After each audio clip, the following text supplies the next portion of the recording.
Toxipopland, RK Stud with you, and with the Toxipop crew, and welcome to Motor City Comic Con 2015!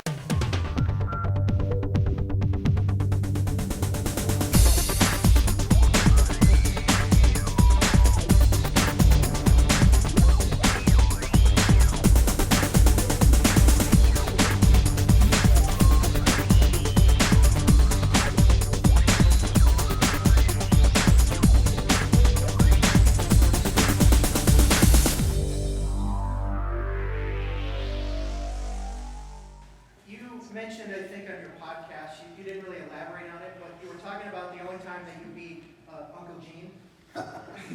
Yeah. Could you elaborate on that story? Sure. I don't know if you will know Uncle Gene. You will. His name is Juno Gene LaBelle. He's the toughest man in the world. Not according to you. He's been choking me out since I was about 17. He's my dad. I wrote books with him. He trained Bruce Lee, Chuck Norris, three-fingered grip. Unbelievable. Like, he was going to the Nationals and somebody washed his gi with red towels or something, and it turned out a light pink. He's 80 years old, he still wears it. Red hair, and he's always hacking around, but I was going to San Bernardino, I was about 19, 20. I was going to San Bernardino, and all the way down there, sure enough, I saw a turkey drumstick and blueberry pie. Damn. I wish I just mowed it up and into San Bernardino, which was just a round building. And I come there and I'm looking, I don't know who I'm fighting, I'm looking at, Gene LaBelle. It'll be a frequent flyer night. And so I get in there and Gene, he doesn't wear, he's just got bare feet. And I'm trying my best and whatever. And Gene like feels me, and I'm down, and Gene grabs the ropes, and he digs his toes into my throat. Is that illegal? His toes into my throat. Why just have blueberry pie? Whoa! All over the front row. I didn't know that's his Achilles heel. He started puking, I was puking, front row was puking, he left the ring, I got the 10.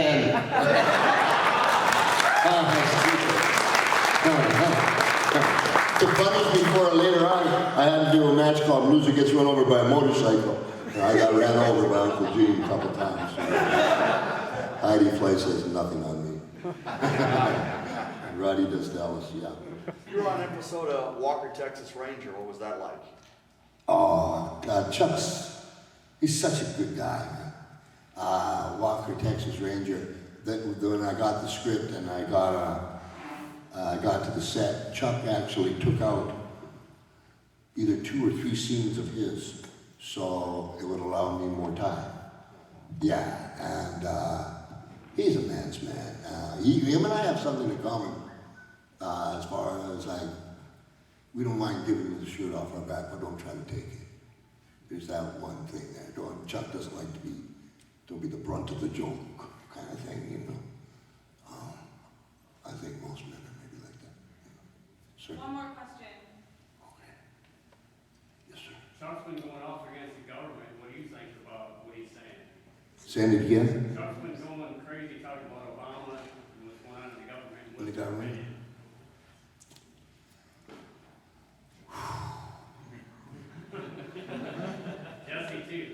Jesse too. Hey.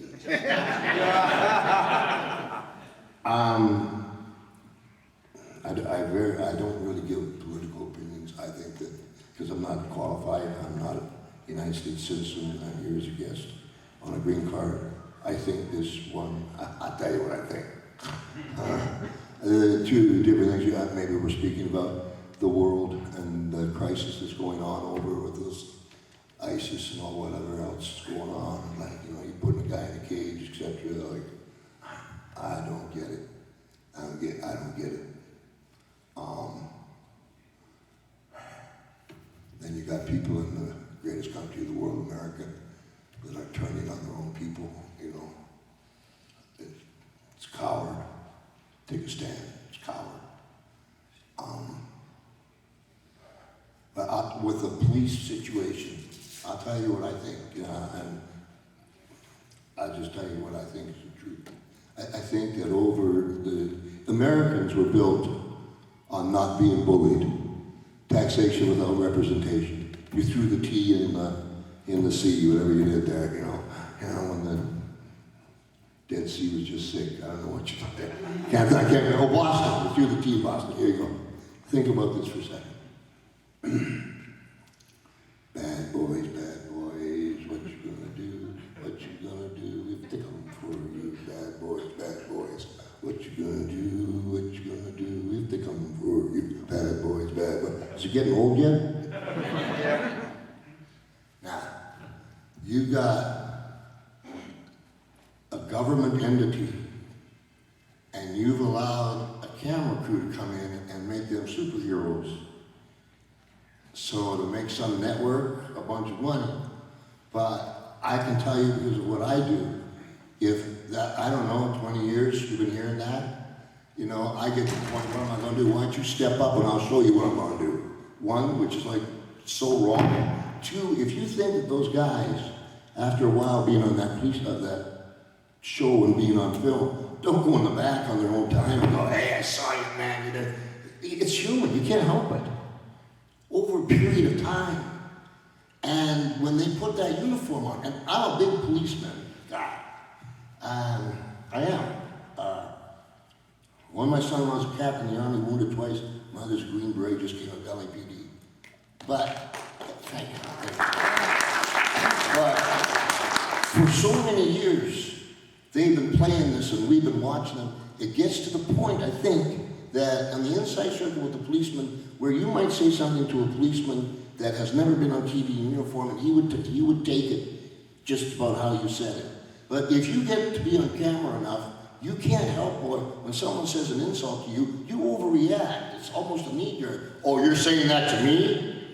Under the, auspicious that you're saying that to a policeman? No, I'm saying it to your ego. And I think that that's a terrible thing that they've done. I think that show's terrible. It does nothing for you. It does nothing for the police department. What the police do is what they do. What the best thing they should do is put cameras on them because it keeps everybody honest. That's all I think about it. I got them walking all on me. Birth control now. I got 4 kids. I'll never work on them. Sorry. Any minute? Is that it? Oh, okay. I have a two-part question. Yes, sir. In 2012, when it was you and Cindy Lauper, how fun was that? Myself and Cindy, girls just like to have fun, She's a great gal, really talented. Blondie and her were, Blondie's a huge fan. When I got fired from TBS, Blondie stuck up for me on TBS. I hadn't met her. But I think that, Cindy Lauper, if anybody deserves to be in the Hall of Fame, it's Cindy Lauper. Because they don't count the War to Settle the Score because MTV did that and they got a 9.1. And so they like to pretend that didn't happen. But it was Cindy Lauper and her manager Dave Wolf, and the Cindy Lauper was the female entertainer of the year that year. And when she got her award, the last thing she said is, and Roddy Piper, you're going to get yours, which is huge mainstream that we could never have got, that only because of her and her talent. And they snuff her. Why? I do not know. I don't know. Why the Macho Man can get back in. I figured they should have Cindy up there real quick. Jim Carrey, you shitting me. Excuse me. I'm going to give my rings back. Last one. Okie dokie. Yes, sir. Yes, I just wanted to know, did Jimmy Snuka know when you were gonna smash him in the head with both those coconuts? No. But No, go ahead. No, it was like this. Jimmy Snuka, like, how you doing, Jimmy? You know better. How was the funeral? You know better. That's all I could get out of him. And I got a 2-minute and 54-second interview I gotta do. And like halfway through, I don't know it because they just would throw him at me at the last second. halfway through the day, like maybe in Allentown or something, I just said to somebody, go get me stuff from Fiji. And I don't know, I just went to Hank's or Safeway and got bananas and pineapples and coconuts. Because I needed to say something. I had 2 minutes and 54 seconds. And it was Chief J. Strongbow. And he brought the sack to me, and he said to me, Rodney, I hate that name. My name's Roderick. Rodney, yes, Chief. Why don't you hit him in the head with a coconut? And I remember, that's stupid. Hit him in the head with a coconut. Hit him in the head. And we're doing the thing, and you saw him talking, you know. So one of the funniest things I've been doing this rant on for 2 minutes, and he goes, you making fun of me? No! No, I gave you that idea, you monkey, look at it. You know? And the guy behind the camera was giving me 30 seconds. You know, 30 seconds, 15, 10, 9, 8. Do something, Rod. And as stupid as this sounds, how way I could justify it is Jimmy had that seashell bandana on it. Oh, that was a head guard. And I was there back, wow. I hit as hard as I could. And he went down, but he brought the whole pit down. And McMahon was trying to pretend we're in this big studio behind us, like 2 meat packers pulling around the town now. A little dolly and going, what are you guys in the kilts doing? The skirts or whatever. And his eyes rolled on me. I thought I killed him. Oh, when the eyes roll, go, leave. And, but then he started moving. He was going to kill me. And that door I got into finally, the truth of the matter is that the door, you come in the door, was hard concrete. You take a right on the dressing room behind it. I have my shoulder against that door and my feet up on the concrete. The indentation of a Fijian palm. Oh, I'm glad I'm not there now. That's exactly how it happened. Not gimmick? No, man, I don't know how you do that to a coconut. You know, what is this, 1984-ish, maybe? 5-ish? In Allentown? Not many fake coconut shops there. But you know what? We'll open one up of it, haven't we? How are we doing that gentleman there?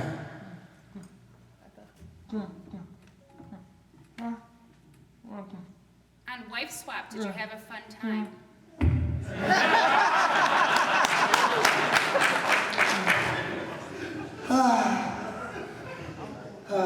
Jeez, man. I hope you enjoyed it. It's just, flair. Can't keep his clothes on, And I know he was going to take care of my wife, but then my wife goes back. His wife talks to my wife. I wasn't even there, sweetheart. Hell comes to what? No. It was okay. It was a little, it was okay. My wife broke, my wife had him in a hoodie and a fake mustache in 4 days. 32 years, never been rode. It was okay. It's like, I don't think I'd do it again, though. Yeah, so that'd be fun. Since I quit drinking, a lot of things are so much fun.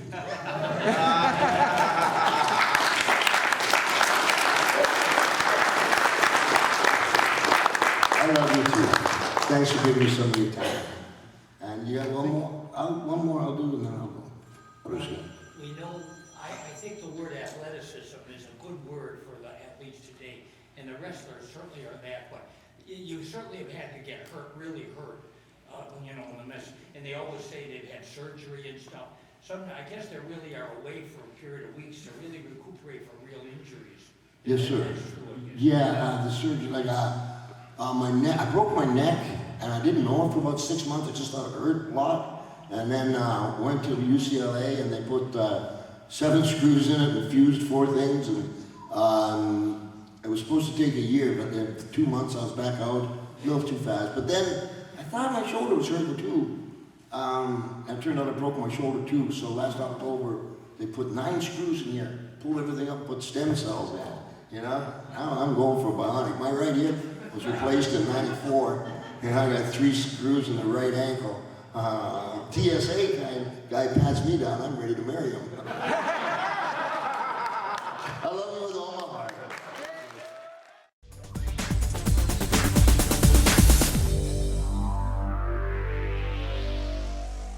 Toxic Pop has a new Facebook page. Like it to see pictures and keep informed about our upcoming events and videos. A link is in the description. Go to www.facebook.com/toxicpop1.